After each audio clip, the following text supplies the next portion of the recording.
시편 139편 1절부터 12절 말씀을 통해 하나님의 편재하심과 하나님의 모든 것을 다 아시는 전지하심이 그리스도 안에서 하나님과 화해된 하나님의 백성에게 어떤 위로가 되는지, 다윗이 그 위로를 어떻게 노래하고 있는지 함께 보겠습니다.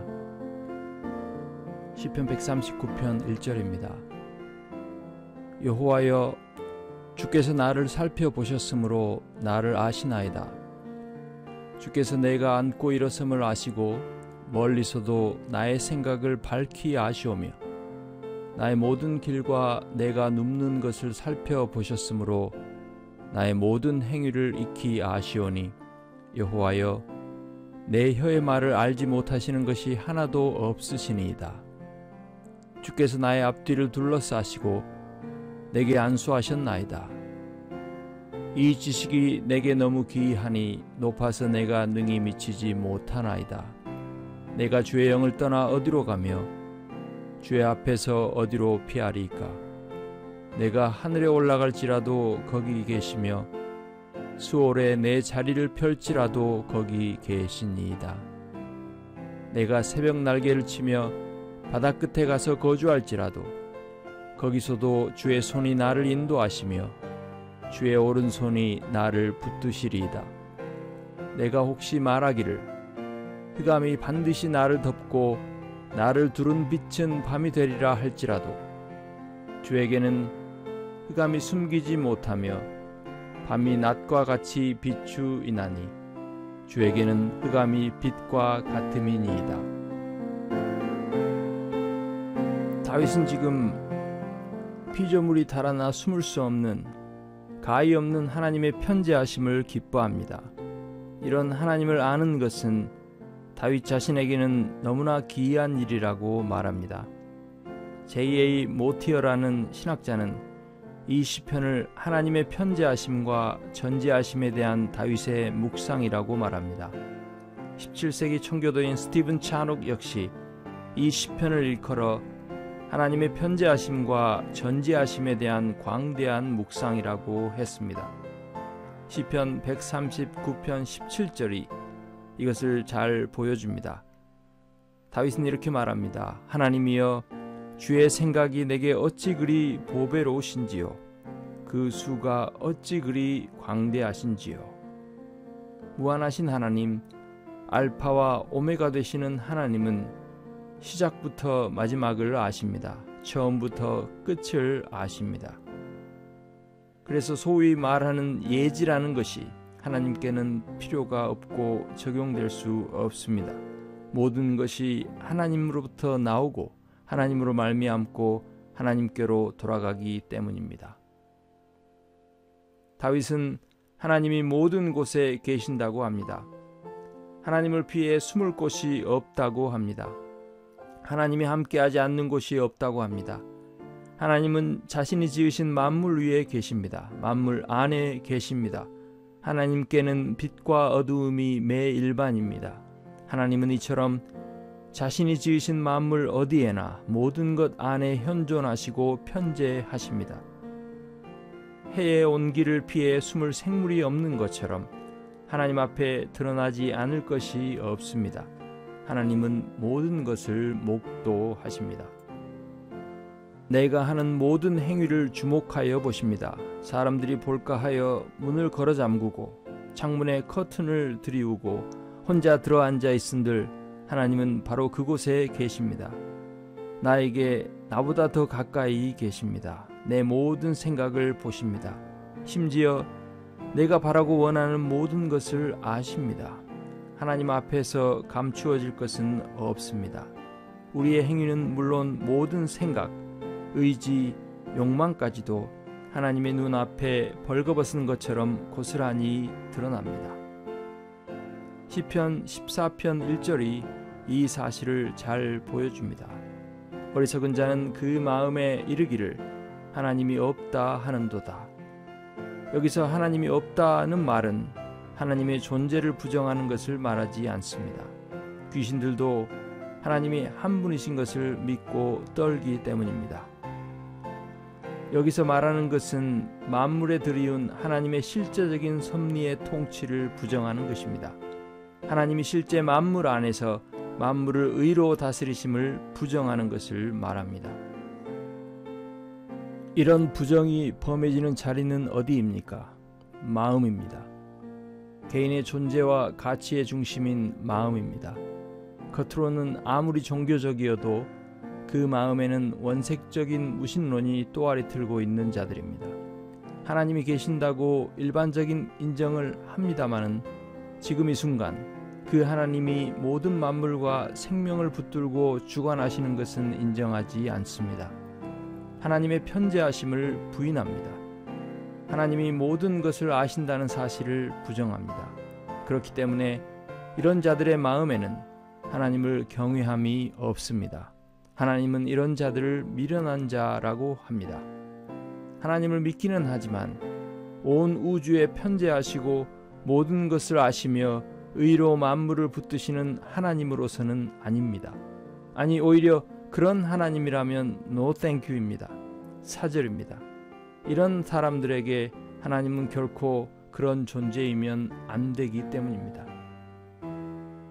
개인의 이런 생각이 주변의 사람들에게는 아직 감추어져 있습니다.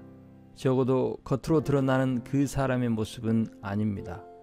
그래서 칭찬도 받고 존경도 받고 교회에서 유력한 자로 인정을 받기도 합니다. 개인의 마음의 생각이나 바람이나 계획은 발설되기 전까지는 누구도 알 수 없기 때문입니다. 하지만 하나님께는 그렇지 않습니다. 스티븐 차녹의 말처럼 사람의 마음속의 생각은 본질적으로 하나님 앞에서의 발설이기 때문입니다.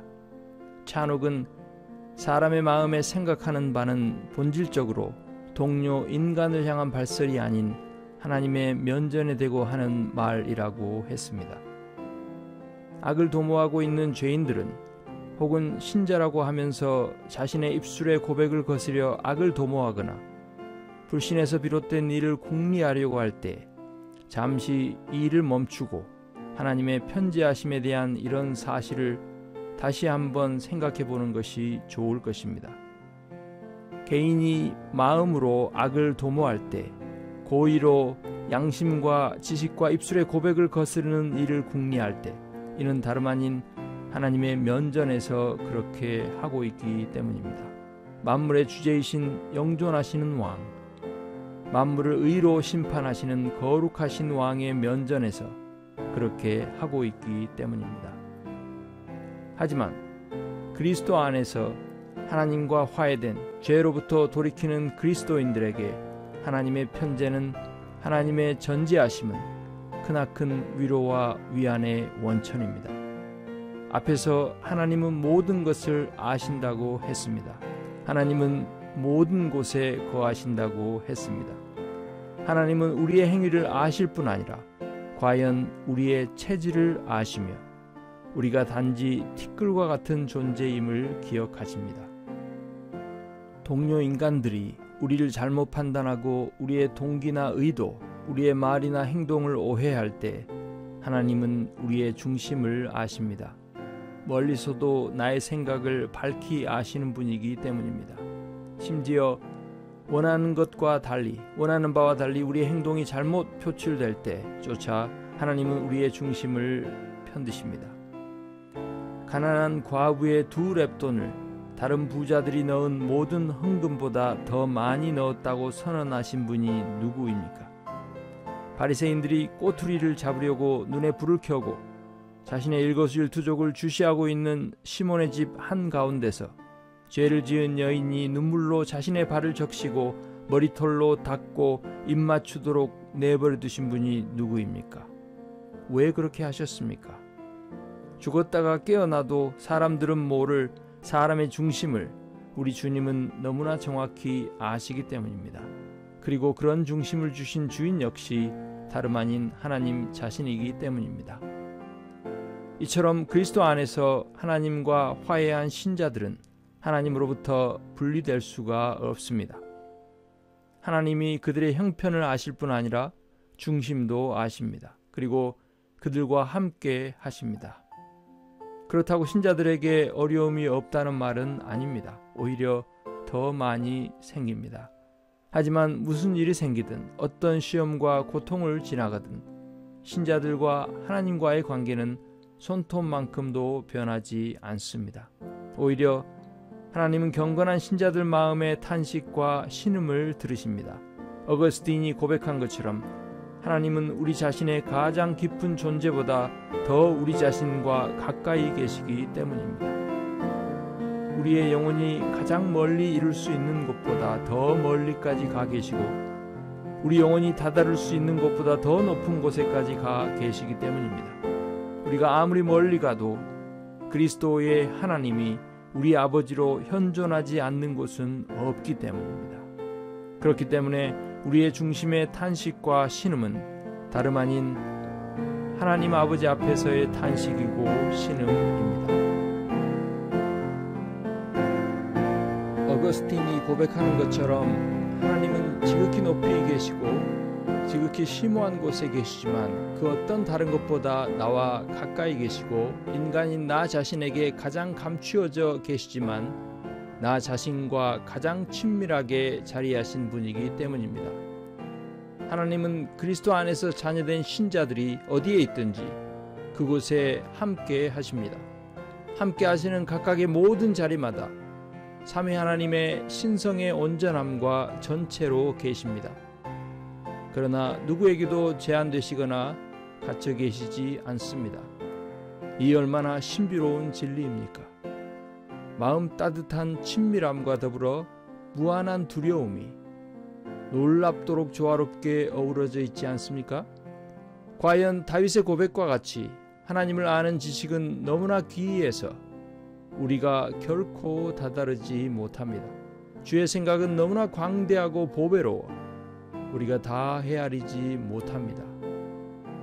그렇기 때문에 그리스도 안에서 이런 하나님의 편재하심과 전재하심으로 안전하고 보호받는 성도들은 더더욱 죄를 피하고 악은 그 모양이라도 버려야 할 이유가 더욱더 분명합니다.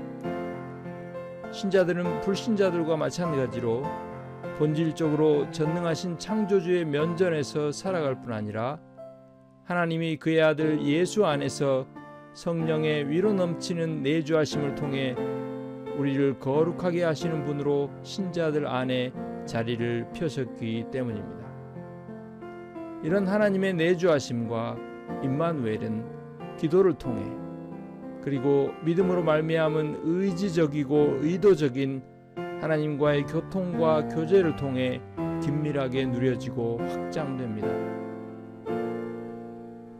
그렇기 때문에 이런 복된 실체를 믿고 그 안에 살아가는 신자들은 하나님을 향한 중단 없는 경외함으로 매 순간을 살아갑니다. 가장과 위선은 어떤 것이라도 피해야 합니다. 이 땅을 지나는 동안 계속해서 그렇게 하나님을 더욱 친근히 맛보아 알아가야 합니다. 바로 이 일을 위해 하나님이 우리를 그의 독생자의 피로 죄와 사망에서 구원하셨습니다. 아멘.